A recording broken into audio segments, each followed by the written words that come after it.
Bismillahirrahmanirrahim. Alhamdulillah wa salatu wa salam ala rasulillah. Assalamu alaikum.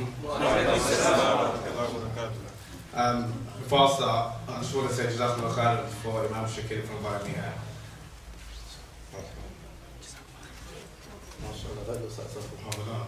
And everyone for coming. I just want to apologise for those who attended last week. I was unable. You'll forgive me for coming and obviously me not coming. Before we start this talk, originally, as you know, we're supposed to be a 3 series, and unfortunately, obviously, because I couldn't come last week, it's going to be 2.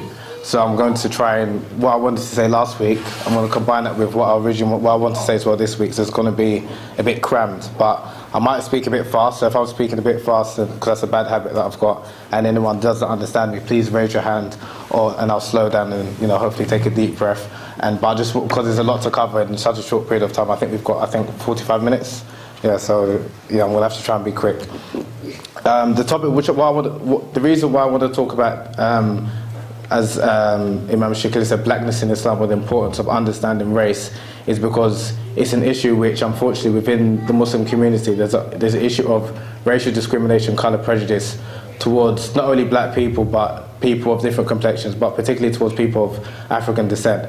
And it's something that, unfortunately, many of our scholars and da'is and things are not really addressing as much as probably many of us in the community would like it to be addressed. It's a pressing issue. It's an issue which a lot of us as Muslims, we like to talk about. We know that in Islam, Allah subhanahu wa ta'ala speaks of speaks of us being into nations and tribes in order for us to get to know one another. And the Prophet sallallahu alaihi wasallam, as we all know in the famous hadith, said there's no superiority over a white person over a black person, nor a black person over a white person, or an Arab over a non-Arab. Yet we still do find within the Muslim community, both within this country and abroad, racial discrimination, colour prejudice towards people particularly of dark complexion, which I do try and kind of explain in the book, which we'll go through, if not sometime later on today, hopefully next week inshallah. But before I start, I just wanted to I want to talk about the reason why I think this topic is quite important is for 3 reasons. Firstly, because it's something which the Prophet ﷺ in his lifetime tried to address. The issue of racial discrimination, colour prejudice towards people of colour, not only against black people but anyone.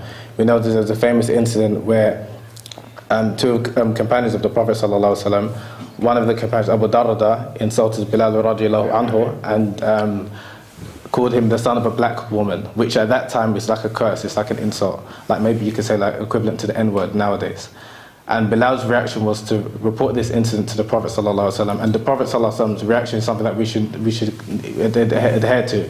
His reaction was he immediately rebuked Abu Darda, and he said that you've got trace of Jahiliyyah in you. Now we know that after that, Abu Darda, he put his face on the ground, asked him for forgiveness from Bilal, and told Bilal to put his face on him. But Bilal, he took him as his brother and embraced him, and he forgave him for it. But what I wanted to highlight with that particular hadith was the Prophet ﷺ, when Bilal reported this particular incident, the Prophet ﷺ immediately addressed it. Unfortunately, within the Muslim community, there is incidents where there's racial discrimination and colour prejudice towards people, but it's not really been addressed like the Prophet ﷺ addressed it. And also the Prophet ﷺ spoke about the danger or the social ill of asabiyah, which is tribalism, or you can translate as nationalism or racism. And he said it's something rotten, it's something that you should leave. But he did also say that it's something that is going to remain in this community. So we shouldn't be surprised that, unfortunately, there is still Muslims that, despite Islam's teaching of racial equality, that there is still, unfortunately, some Muslims knowledgeable and Muslims that are not knowledgeable who still have traces of Jahiliyyah in them. So again, we shouldn't be surprised by this, but it's upon ourselves to try and combat it. The second reason why I think this topic is quite important is in a form of da'wah for non-Muslims. You've got a lot of non-Muslims, particularly like in this area of African descent, who want to know about Islam. And again, obviously, we know that the religion is for everyone, embraces everyone of different colours, complexions, and backgrounds. But what you find is that if you were to speak to people, particularly of African descent, and tell them about great African heroes or black heroes in Islam, it might warn them to the religion of Islam. So it's something that, in terms of da'wah, it's good to kind of show people that within Islam, there are great people of African descent and black people, so people, inshallah, can be warmed to it. So that's another reason why I think this topic is quite important, which I'll mention later, which Ibn al-Jawzi spoke about. And the third reason why I think this topic is very important, which is probably one of the most important, if not the most important reason, is because you're having a lot of non-Muslims who are skillfully picking up passages from certain books in history which Muslim scholars have said, and using it to attack Islam and to attack Muslims, sorry. And they're using some quotes which unfortunately some writers and scholars have said about, black people and Africans, which is not in conformity with the teaching of Islam, and they're using to say this is a religion which oppresses black people. Similarly, we know that a lot of formerly Christians have left Christianity because of the slave trade and all of the injustice which was done to black people. You're finding black Muslims that's doing the same as well, or formerly black Muslims. I know of people personally who've left the religion because they've been misinformed, but in their eyes they've been informed about the true reality of this religion. And you find sects like Nation of Islam and others that are very skillful and operate in areas like this, who are coming to people who don't understand their religion, to Muslims who don't understand their religion, and they're saying, do you know that Islam oppresses black people? And they misquote a hadith of the Prophet ﷺ. And if you do not understand your religion, you can succumb to it. And if maybe you don't succumb to it, maybe maybe your child or maybe your friend can succumb to it. So it's important that we empower ourselves. Because if you empower yourself and you understand your religion, when someone like this comes to you, number one, you can first and foremost defend the religion, and secondly, you can educate them. Because some of these people, it's not that they've got malice in them that they want to speak bad about Islam, but they've got a misunderstanding about Islam. So it's important to clear up some of these misunderstandings for them, and also for us as well. So they're the three main reasons which I think this topic is quite important. We'll now get to the topic itself. What I'll try and do, I first want to try and explain the title of the book, or why I've called it Illuminating the Darkness. And because a couple of people have said to me, why have I used the term blacks and North Africans in Islam? Am I trying to cause division within the Muslim community? And that's definitely not what I'm trying to do. Or why have I highlighted, why am I speaking particularly about black people or Africans or North Africans? The reason is because, like I said earlier, I think this is an important issue, and especially the racial discrimination, colour prejudice, particularly towards people of dark complexion, is something that I think is more of a pressing issue than the racial discrimination towards people of other complexions. That's not to say it doesn't exist, but particularly towards people of dark complexion like black people, I think it's a pressing issue. That's why I'm mainly focusing on black people. Now, has anyone heard of Ibn al-Jawzi? Yeah, okay. He was a famous scholar, well-renowned scholar, and in his time, there were some Abyssinians. Abyssinians are modern-day East Africans, so Somalia, Ethiopia, Djibouti, that region. That's what that's who Abyssinian people are.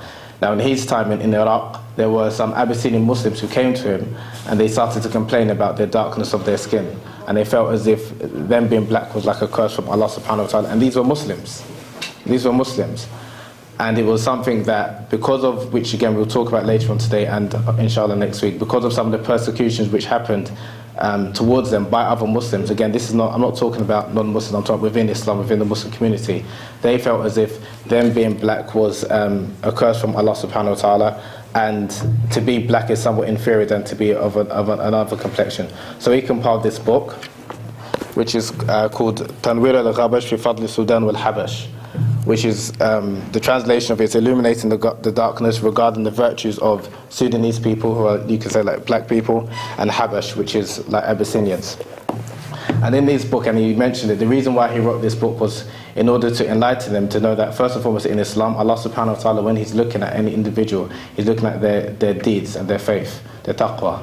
And he doesn't look at anyone's appearance or anything like that. So he wanted to enlighten them about that. And also he compiled a lot of the bibliographies of of famous black people, both Muslim and non-Muslims, in history, so they can feel a sense of pride in their race. And again, when I'm saying pride, I'm not saying pride where you feel you're superior to someone, but pride that you're proud in the race that Allah subhanahu wa ta'ala has made you. So that's the reason why he wrote this book. And then he found scholars who came after him, like al-Suyuti, who's another famous scholar, who wrote this book called Rafu Sha'n al-Habashan, which means elevating the status of Abyssinians. And in al-Suyuti's book, it's basically an abridgment of this first book. And it was the same reason, because even in his time, which he came a couple of 100 years after Ibn al-Jawzi, the problem still was there was still the same problem of racial discrimination, colour prejudice towards people of dark complexion. So he wanted to write this book to kind of elevate the status of Abyssinians, to tell them that we know that they've got a great history in Islam, and there's many great Abyssinian Muslims who've achieved great things. So that's the reason why he wrote this book, and then you had other scholars who did similar things. And I mean, when I read this book whilst I was abroad, it was something that I was quite surprised that a book like this hasn't been translated. And it's something that I think is a pressing issue which a lot of people would be interested in. For some reason it wasn't, so I went about trying to translate it, and then after I was looking at other works by other scholars, and there was other issues which these particular scholars hadn't addressed, which I wanted to also address, which is affecting particularly like the black community or other communities, like the issue of interracial marriage. That's quite a hot topic in this, and I wanted to talk about Islam's stance towards that, as well as the issue of slavery, like I said, because you've got particularly a lot of non-Muslims. I mean, slavery in those days was the norm; it wasn't an issue, but you found a lot of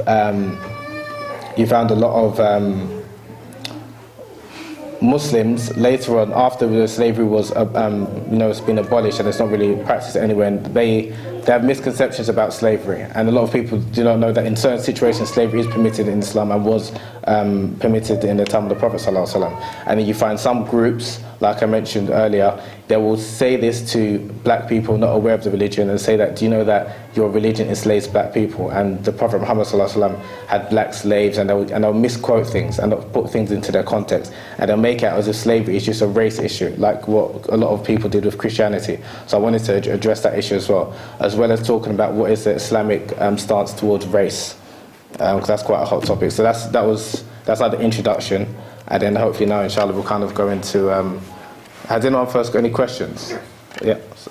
I'm not sure, did you say that the book of Jawzi, has it been translated in English? No, it hasn't. No, sorry, tell a lie, sorry.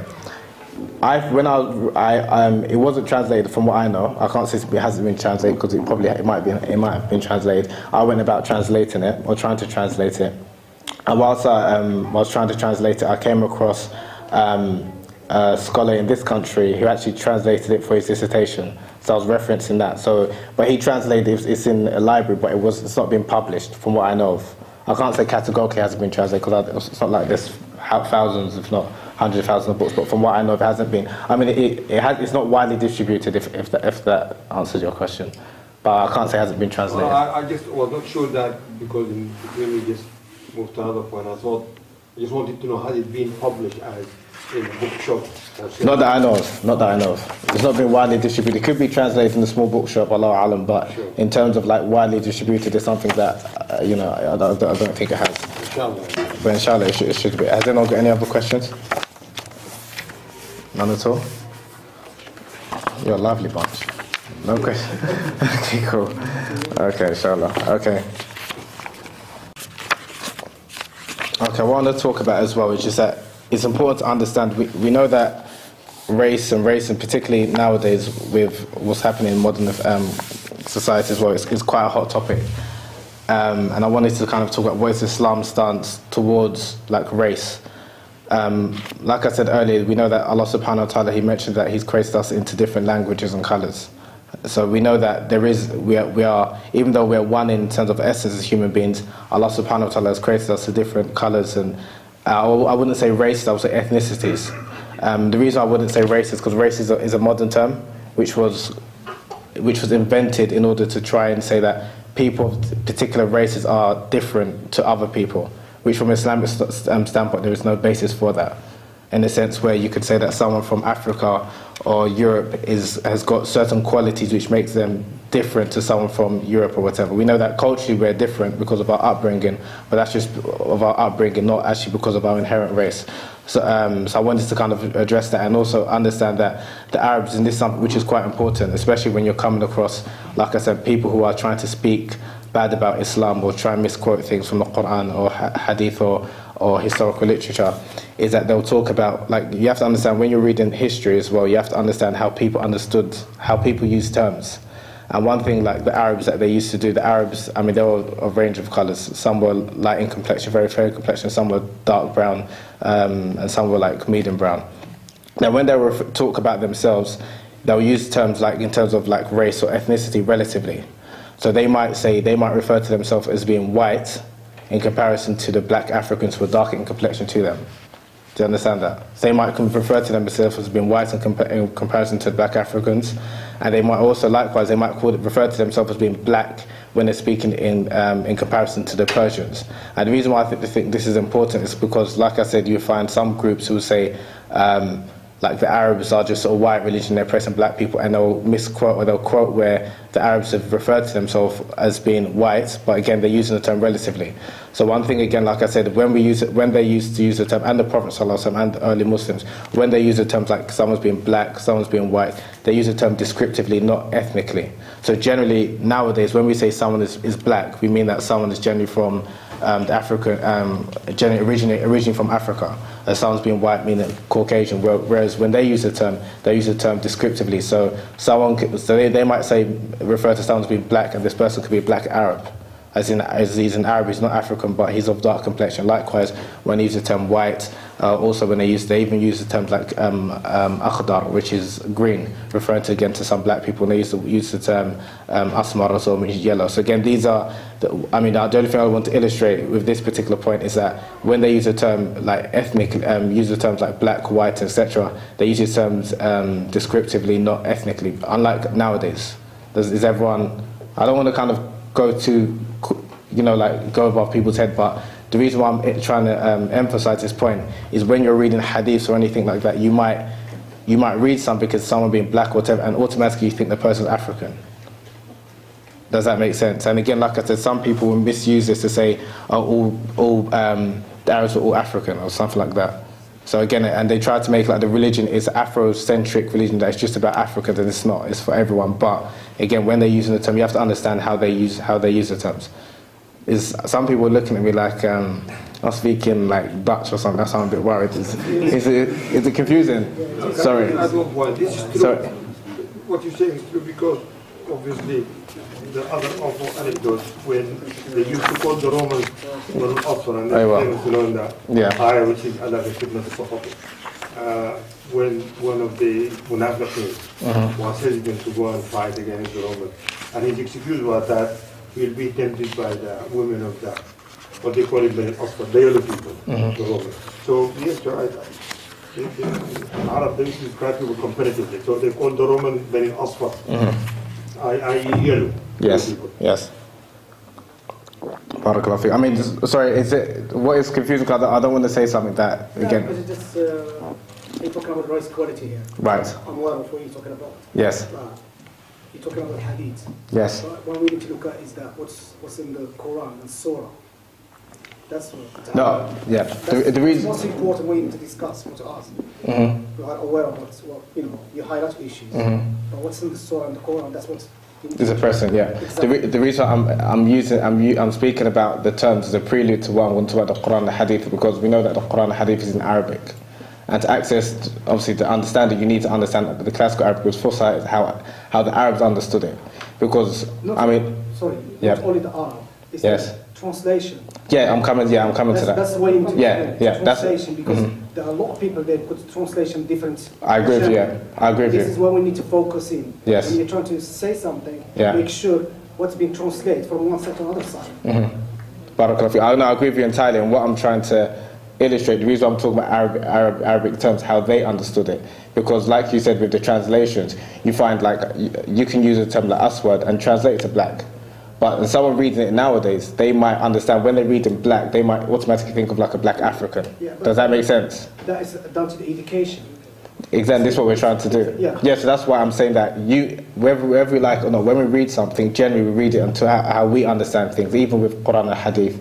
So like what I'm saying, so when I'm explaining how the Arabs is like how the Arabs use the terms, you need to understand it in their context.